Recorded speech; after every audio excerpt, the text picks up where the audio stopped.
His Excellency, President of Sri Lanka, BIMSTEC सदस्य देशों के मेरे मित्र और साथी लीडर्स, बिम्स्टेक के सेक्रेटरी जनरल, नमस्कार।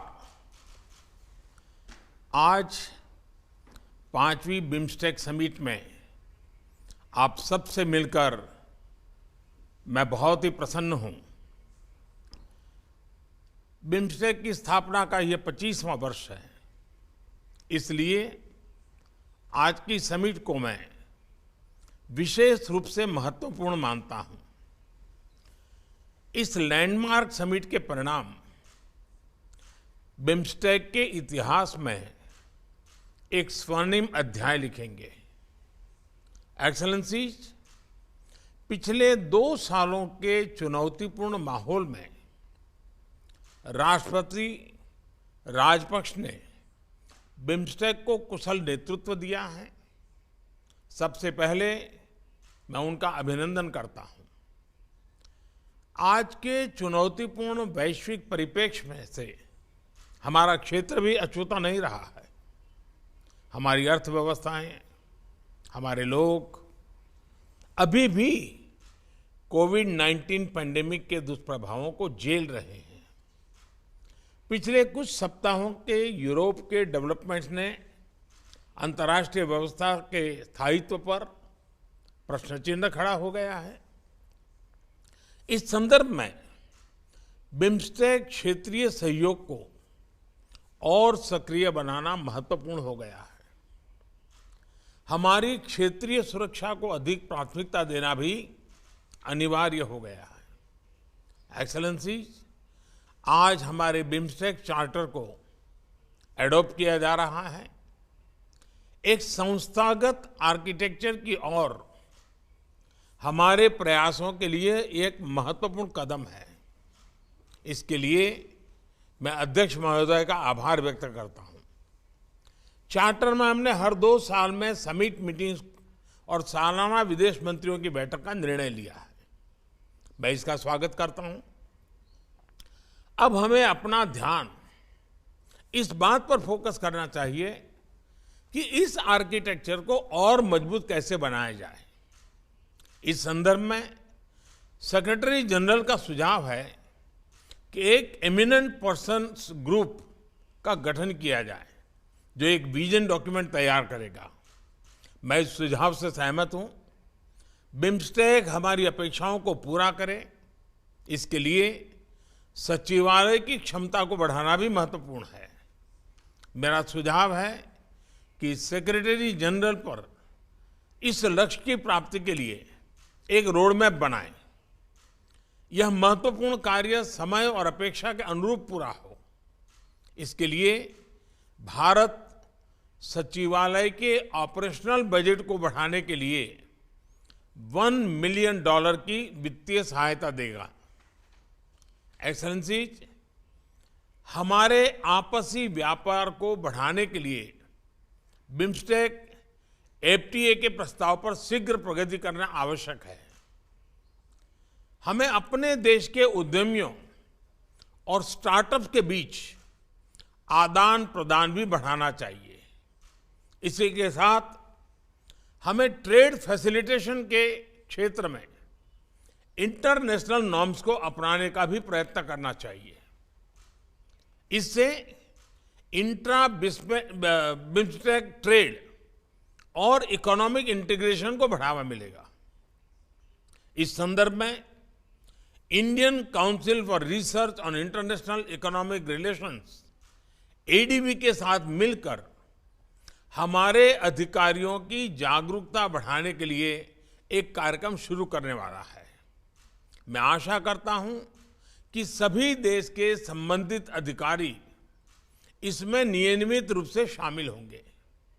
एक्सेलेंसीज, हमारे बीच बेहतर इंटीग्रेशन, बेहतर व्यापार, बेहतर पीपल टू पीपल संबंधों का मुख्य आधार बेहतर कनेक्टिविटी है। इस पर हम जितना भी जोर दें कम है। आज हमने बिम्स्टेक के master plan for transport connectivity को एडॉप्ट किया है। इसे तैयार करने के लिए मैं एडीबी का आभार व्यक्त करता हूं। हमें इस मास्टर प्लान के शीघ्र इंप्लीमेंटेशन पर जोर देना चाहिए। इसी के साथ कनेक्टिविटी के क्षेत्र में पहले से चल रहे इनिशिएटिव पर भी हमें तेजी से आगे बढ़ना होगा। बे ऑफ बंगाल में एक कोस्टल शिपिंग इकोसिस्टम स्थापित करने के लिए एक कानूनी फ्रेमवर्क शीघ्र विकसित करना आवश्यक है। इलेक्ट्रिसिटी ग्रिड इंटरकनेक्टिविटी को भी चर्चाओं से आगे ले जाकर धरातल पर उतारने का समय आ गया है। इसी तरह रोड कनेक्टिविटी बढ़ाने के लिए भी एक लीगल फ्रेमवर्क की स्थापना महत्वपूर्ण है। एक्सेलेंसीज, हमारे क्षेत्र पर हमेशा से प्राकृतिक आपदाओं का खतरा रहा है। डिजास्टर मैनेजमेंट, विशेषकर डिजास्टर रिस्क रिडक्शन पर सहयोग के लिए BIMSTEC centre for weather and climate एक महत्वपूर्ण संस्था है और इसे सक्रिय बनाने के लिए मैं आप सबका सहयोग चाहूंगा। इस सेंटर के कार्य को पुनः शुरू करने के लिए भारत $3 मिलियन का योगदान करने को तैयार है। भारत ने हाल में तीसरी बिम्स्टेक डिजास्टर मैनेजमेंट एक्सरसाइज पैनेक्स 21 आयोजित की। इस तरह की एक्सरसाइजेज नियमित रूप से होनी चाहिए ताकि हमारे अधिकारियों के बीच डिजास्टर के समय साथ काम करने की इंस्टीट्यूशनल व्यवस्था मजबूत हो। एक्सेलेंसीज, क्वालिटी एजुकेशन संबंधित सस्टेनेबल डेवलपमेंट गोल को प्राप्त करना हम सभी की राष्ट्रीय नीतियों का महत्वपूर्ण हिस्सा है। हम नालंदा अंतर्राष्ट्रीय विश्वविद्यालय द्वारा दी जाने वाली बिम्स्टेक स्कॉलरशिप योजना का विस्तार करने और उसका दायरा बढ़ाने की दिशा में काम कर रहे हैं। हम बंगाल की खाड़ी को केंद्र में रखते हुए मरीन साइंस पर ज्वाइंट रिसर्च को बढ़ावा देने का भी प्रयत्न कर रहे हैं।